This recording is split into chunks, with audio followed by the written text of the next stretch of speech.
दर्शक बंधु थरे एही महाशय मानकु देखंतु एबे जेल हाजत को जाउछंती एही अभियुक्त माने। रास्ता कड़े ढाबा चलाइबा आଳରେ बेआईन भावे विदेशी मद कारबार करुथिबा अभियोग होईछि। अभियोग अनुसार ढाबारे मद बिक्री हेउथिबारु मद्यपान करी गाड़ी चलाउथिबा चालकंक जोगु दुर्घटना घटी निरीह लोकंक जीवन मध्य विपदरे पडुछि। तेणु रास्ता कड़े थिबा एभली ढाबा उपरे सरकार और प्रशासन कड़ा नजर देबा आवश्यक बोली दाबी हेउछि। सूचना अनुसार करंजिया अबकारी विभाग पक्षरु चढ़ाऊ करने जाइथिबा बेले अभियुक्त माने अबकारी विभागर अधिकारी को आक्रमण करिथिबा अभियोग होइथिला। एनै करंजिया थाना रे अभियोग हेबा परे पुलिस घटना संपृक्त अभियुक्त माननकु गिरफ करी कोर्ट चालाण करिछि। चढ़ाऊ समय दुईटी मोटरसाइकेल और गोटे स्कूटी समेत विदेशी मद जबत करा जाइथिबा सूचना मिलिछि।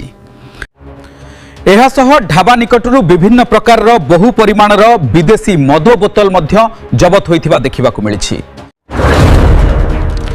तेबे आगामी दिन में रास्ता कड़े थिबा एभली ढाबा गुड़िकरे बेआईन मद कारबार रोकिबा पई सरकार और प्रशासन कौन पदक्षेप नेउछंती ताहा उपरे एबे समस्तंक नजर।